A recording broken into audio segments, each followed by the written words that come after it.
سرزمین انبیاء شام، جس کا موجودہ نام سیریا ہے، وہاں گزارنے کا موقع اور شرف حاصل ہوا۔ یہاں جو لوگ بستے ہیں ان میں کثرت کے ساتھ لوگوں کا نسب نامہ کسی نہ کسی پیغمبر سے ملتا ہے، تو اس وجہ سے ان میں صبر، حوصلہ، متانت، سنجیدگی اور ظاہری صوری حسن، جمال، خوبصورتی، زبان و بیان کی فصاحت، یہ سب کچھ ان کو ورثے میں ملا ہے۔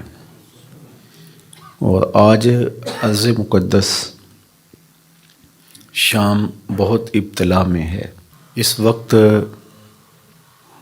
سخت سردی کا موسم ہے اور وہ جس طرح سے گزارا کر رہے ہیں انتہائی دردناک صورتحال ہے۔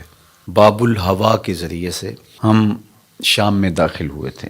شام کا علاقہ ادلب ہے، اس کا شہر سرمدہ اور اس کے نواح میں مشہد الروحین میں ادارۃ المصطفیٰ انٹرنیشنل کے زیر اہتمام گزشتہ کئی سالوں سے اللہ نے ہمیں ایک رہائشی منصوبے کی توفیق عطا کی تھی، تو ان مکانات کو دیکھنے کے لیے اور وہاں جو لوگ آباد ہیں ان سے ملنے کے لیے ہم حاضر ہوئے تھے۔ اور دوسرے مرحلے میں 40-45 کلومیٹر آگے خیمہ بستیاں ہیں، اور تقریباً 10 خیمہ بستیوں کے لیے اللہ نے کچھ توفیق دی تھی، تو ہم اس کے لیے حاضر ہوئے تھے۔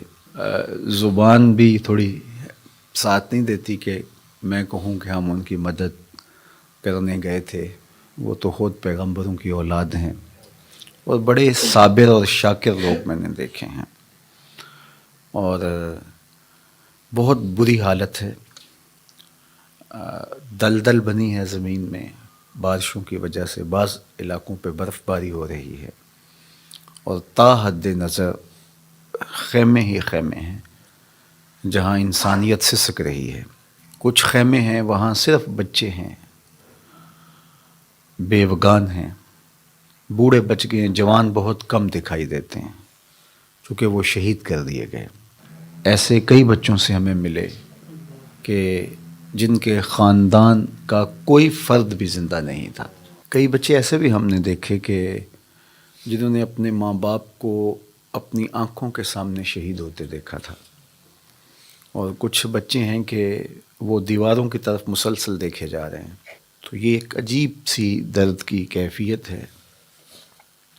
وہ کوئی مفلوق الحال نہیں تھے، اچھے گھروں کے بچے تھے، ماں باپ ان کا لاڈ دیکھتے تھے، ان کا پیار دیکھتے تھے، اور آج وہ خیموں میں پڑے ہوئے ایک ایک لقمے کے لیے ترس رہے ہیں۔ کچھ بچے تو مجھے بھولتے نہیں ہیں۔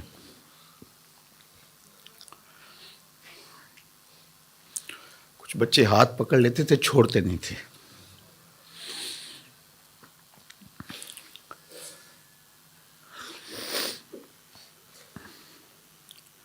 دکھاں دے گل ٹلیاں بنو،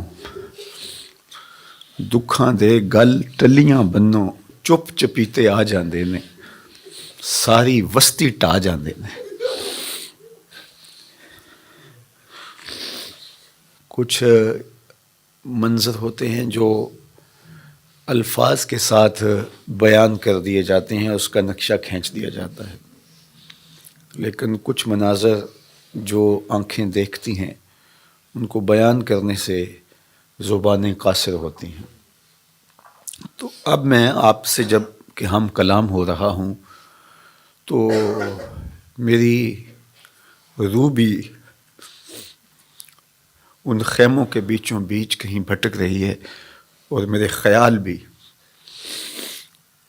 وہیں ان بچوں کے ساتھ جڑے ہوئے ہیں، اور میں بات آپ سے کر رہا ہوں، اور میری تمام تر توجہات اور میری تمام، کیا میں کہوں، میرے پاس لفظ ہی نہیں ہیں کہ میں ان کے درد کی تصویر کھینچ کے آپ کے سامنے رکھ سکوں۔ بارگاہ ازدی میں دعا ہے اللہ اس امت کے لیے رحم فرما۔ میں آپ سے کہوں گا کہ اپنی ایک ایک سانس کو حضور کی امت کے لیے وقف کرو. یہ طے کر لو کہ ہم ساری زندگی حضور علیہ السلام کی امت کے مجبور اور لاچار لوگوں کو کھڑا کرنے کے لیے اللہ تعالیٰ کی طرف سے دی ہوئی استطاعت کے ساتھ پوری زندگی بسر کریں گے. اللہ نے ہمیں بڑا کچھ دیا ہوا ہے. آج ہمارے گھروں کے اندر کتنی آسودگی ہے. ہمیں 3 وقت کا برابر کھانا نصیب ہے. تو یہ ہمیں سوچ لینا چاہیے کہ ہمیں اپنے لیے اب نہیں سوچنا، ہم نے حضور کی امت کے لیے سوچنا ہے.